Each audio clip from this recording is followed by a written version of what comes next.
Dati Posible to, raw mga na may lads, ha? kinalaman Dati ang to. Malacanang sa pag-atake ni Senador Antonio Trillanes kay Mayor Duterte. Ayon yan kay Senadora Miriam Defensor Santiago, takot daw kasi si Pinoy na maipakulong ni Digong kapag naging Pangulo ito. Nasa gitna ng aksyon, si Romel Lopez.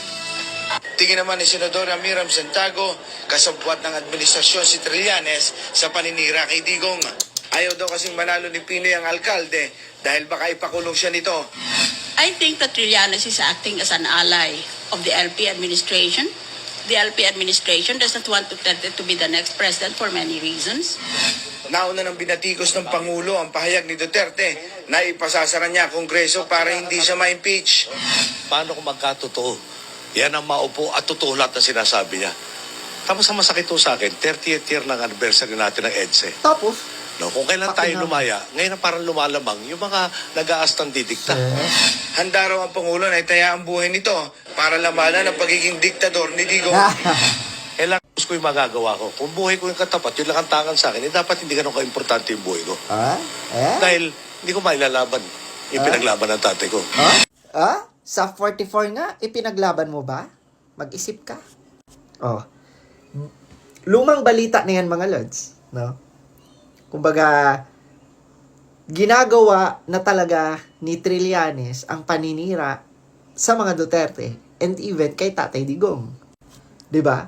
And sabi nga ni late Senator Miriam Defensor Santiago na si Trillanes ay ginagamit ng Malacanang para pagbabanatan si Tatay Digong. Kasi tatakbo at that time si Tatay Digong as president.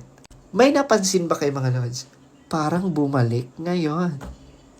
So, hindi kaya, di ba, si Trililing, hindi kaya ang mga nasa Malacanang din at administrasyon na to ngayon ang may pakana ng lahat ng kabalasubasa na naman ni Trililing para gibain at, di ba, para siraan ang mga Duterte? Nako. Lumang tugtugin, lumang estilo, pero hindi epektibo. Lagi niyong tandaan, ginawa niyo yan, nung tatakbo pa lang si Tatay Digong, anong nangyari? Nanalo si Tatay Digong. Ngayon, ginagawa niyo na naman yan para ma-discredit, no? At makalimutan ng mga Pilipino ang magandang nagawa ni Tatay Digong. Do you think magtatagumpay kayo? No! Mas mamahalin ng mga Pilipino si Tatay Digong sa pinaggagawa ni Trililing. Tandaan niyo yan.